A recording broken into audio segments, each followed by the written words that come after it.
With Immolation dropping their, by my count, 47th album recently, I've had my usual post-Immolation release moment in basking at how well they've put together their sprawling discography.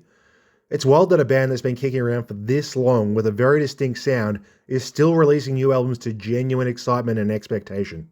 I'll listen to a new Autopsy record when it comes out, and I'll probably like it. But I also know that it's going to be exactly like everything else they've done since the reunion, and not really have anything especially notable about it. I go into a new Immolation album with that same expectation of quality and the presence of certain traits for sure, but I'm also excited and curious to see what they've come up with this time. It's the excitement reserved for a band's third album, not their 13th. Not many bands can pull this off for more than a few albums.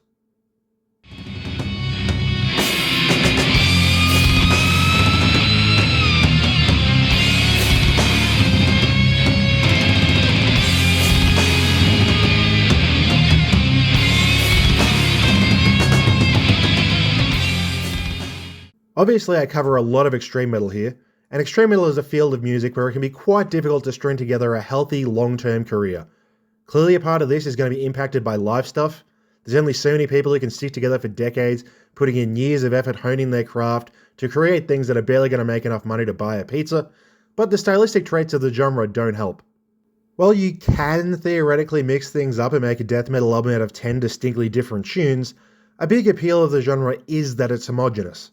When you make a song at max intensity, there's always going to be a subset of us who are going to find everything else around it pretty milquetoast in comparison if it's not around that same level.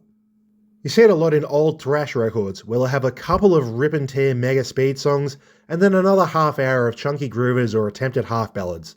Slayer were onto something when they went for the all-go, no-breaks thrash monster record. Extreme metal as a whole has accepted that your album needs to hit that baseline level of down-the-line aggression, resulting in records that are widely adored as a whole rather than for their specific tracks. This is how I like it, and I assume this is how a lot of you guys would like it too. The problem is how you go about making a career out of that. You've had your idea for a distinctive sound that defines your band, but you've also kind of blown your load on the main identity of the band all at once. You can do the incantation thing and just try to keep delivering that experience over and over. It might even work a few times. But eventually, you're going to run into the issue of sounding like stuff you've already done before, and better. The new stuff might still be good, but unless it's better, it starts fading out of relevancy. Instead, you could do the first wave Carcass thing and just completely change your sound on every single album. This one at least avoids getting stuck into an inferior copy rut, but it requires you to not only have an infinite number of vastly different stylistic ideas, but also to be extremely good at all of them. And, for all that, you lose some identity in being the face of a certain sound.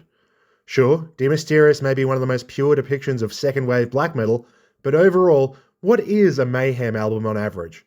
And does it sound anything like that? This obviously has a lot of different ways that it can go wrong.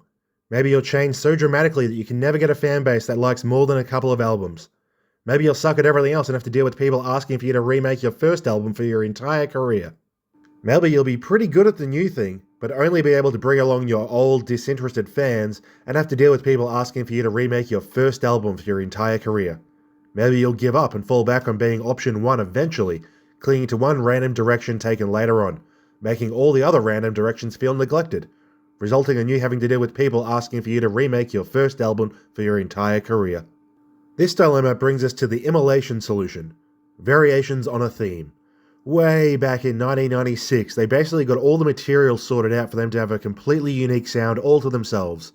Vigner's weird riffing structure, the rhythmic herky-jerkiness, Dolan's talky but still very low-pitched roars, and an epically evil type of theatrical lead work to cut through the ugliness while still remaining grim. Hereinafter doesn't sound like anyone other than Immolation, and they've spent the last 30 years following it by more or less just fiddling with the sliders on those traits every time. And if you ask me, that's the perfect way to approach a long-term discography in this style of music. Obviously, their debut was pretty standard, albeit outstanding turn of the 90s stuff. It was early on for getting out a full-fledged 90s style death metal record out, but a few riffs here and there aside, it's a great record in general rather than anything particularly representative of the career. Everything after that though has been a special part of a glorious 3-decade tapestry. Hereinafter is the real flashpoint for the Immolation sound. All those immolationisms basically get brought up to the front here, and despite it being the origin of the ideas they've used for this long, it's still absolutely distinct from everything that came after it because of that lovely 90s production and its lack of modernised death metal traits. Values for Gods is hampered by sounding like garbage, although it could be argued that it gives it a unique sonic place all to itself. But that place sounds like shit, so I don't know if that's really much of an argument. Outside of that hiccup, it turned the speed up dramatically over its predecessor and picked up a few more post-1993 death metal traits while not going as far as anything they'd do afterwards. Close to a World Below went hard into the dissonant rhythmic fuckery, brutal jackhammering heaviness, and abrupt tempo shifting. I'm actually not a big fan of this one. I find the constant tempo lurching to be really annoying, like the slow-mo fast motion ramping in 300 but for music. But aside from that, it's absolutely a wild step forward in their sound and death metal as a whole, and it's still the hardest they've ever pushed that angle. Unholy Cult toned back the tempo shifting a tiny little bit, while still being one of the most challenging things they've ever made. But it doesn't just settle with that, it also leans hard into the epic lead work while retaining that boosted brutality. It's a massive, grandiose mess of infernal nastiness, and I adore it. I guess Harnessing Ruin and Shadows of the Light could be considered a pair of albums doing the same thing. They, along with the Hope and Horror EP, take a less oppressive and gawked approach and attempt to make Immolation sound a little bit friendlier to the uninitiated. There's a world where they actually have success with this approach, and they just farm these things out forever for the money, but thankfully the nominees didn't bite, so we get to get crazy stuff again. Majesty and Decay and the Providence EP brought back the herky-jerky rhythms, but with their modern as of 2010 slick major label production and aesthetic brutality.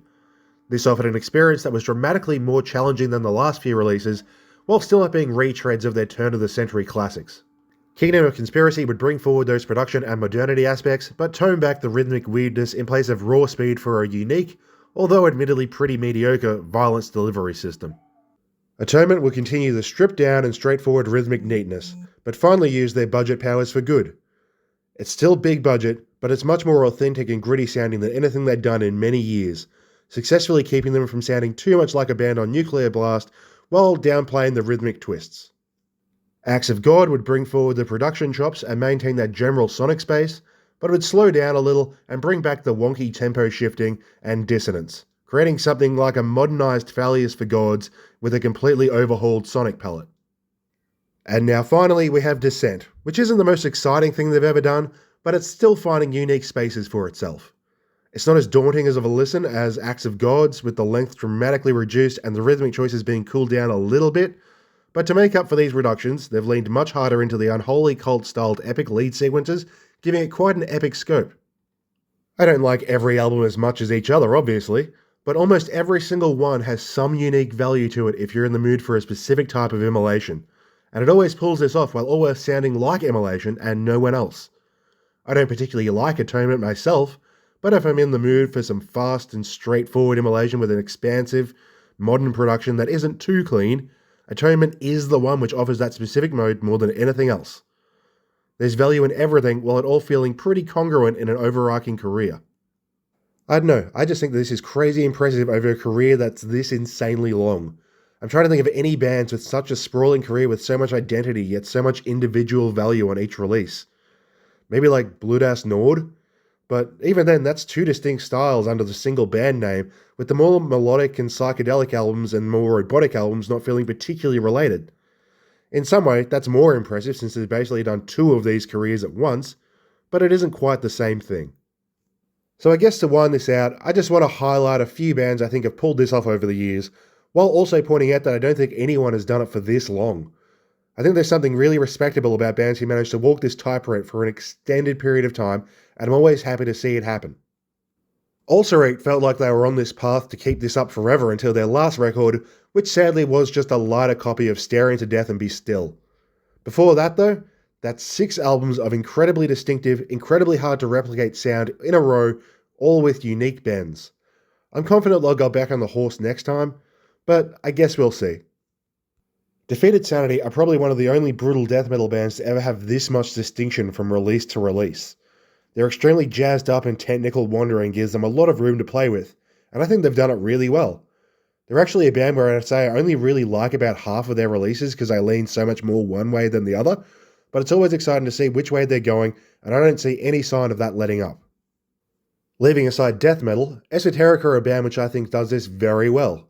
albeit with the slight caveat that there's arguably one era change in that fairly severe stylistic difference between their first few releases and everything else. I feel like their general vibe and Chandler's vocals kept the whole lot feeling very recognisably them, though. Continuing on with other styles, I think that Deathspell Omega have done this pretty well in the black metal space. Obviously, there's a pretty major stylistic shift on C Monumentum, but after that, it's basically just a parade of them being ahead of the curve consistently while never dramatically changing their distinct approach. I think they've run out of ideas a bit, but I thought that back on Drought and they followed it up with the best thing in their genre that's ever been produced. So, who knows? I could keep going trying to pick more bands that have done this well, but I think the fact that all these examples I've come up with are all considerably shorter discographies should highlight how special of a band Immolation are. I've been struggling to find bands that have put out half a dozen releases and have kept it together, but Immo is still just chugging along at double that. Trying to rack my mind for something which comes up with a similar number of releases passing this test has actually led me to a pretty wild place that feels wrong. And indeed, they have periods of failing, but it's all I can think of that hits around the dozen notably similar but distinct records total.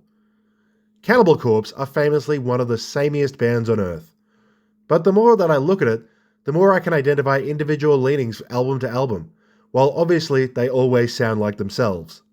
You've got the thrashy debut, then the brutal follow-up. These were followed by the brisker, more technically adapt, but still brutal-leaning Tomb of the Mutilated. The bleeding toned back down to where the band would sit on the extremity front for the rest of their career, but it's still not a repeat of anything that came before it. Vile then basically went all the way into tech death and introduced Corpse Grinder. Gallery of Suicide would introduce a 4-album run of pretty nebulous records, oddly enough by being more varied than the earlier ones. This set would cease to have specific leanings and would instead be collections of songs ranging from all these previously covered directions. This did make them more varied within themselves, but less distinctive. I can tell you what a Vile track is going to focus on, but I can't do the same about a Bloodthirst one. If things stayed that way, I'd have them in that autopsy class of bands that did it for a while, but then settled into a groove forever. But with Kill, they stripped back a lot of the broad scope and made something more direct and almost entirely focused on energy and speed, with fewer divergences and mid-paced tracks. This album kicked them into a second, albeit clearly less good, wave of albums with unique voices. Evisceration Plague did a complete inversion, likely doing their most mid-pace friendly record of all time. Torture took on a thrashy briskness to its faster stuff. A Skeletal Domain doubled down on the thrash, and even thinned out the production and guitar tone to emphasise it even further. Red Before Black brought Rutan into the fold, and his fatter, more pummeling production sense would give the remaining 3 albums a sonic shift on the production side, even if the thrashy leanings would keep the actual music quite samey. Certainly there's been a few times over the years where they've gotten into a rut and just turned out a basic template for a little while, but in terms of the sheer number of albums I can point out of being, oh, it's that one, it's all I'm coming up with that runs close to what Vigner and Dolan have put together over the same time frame. So yeah, bit of a quick little filler video this one. Obviously this isn't the only way to put together a beloved long-term career. Probably the most effective one is the shifting eras approach, where you don't need to think of something new every single album, and can instead just explore an idea for a decade or so before moving on to something else. But I do think this approach is a special and noteworthy one that always stands out to me. If you've got any other bands you think hit this kind of rhythm, I'd love to hear them, since I do find it makes for very enjoyable Discog dives. I haven't been able to come up with anyone who does it better than Immolation, but I'd love to be proven wrong. For now, I'm just going to go back to basking in how well they've put all this together for a little while longer.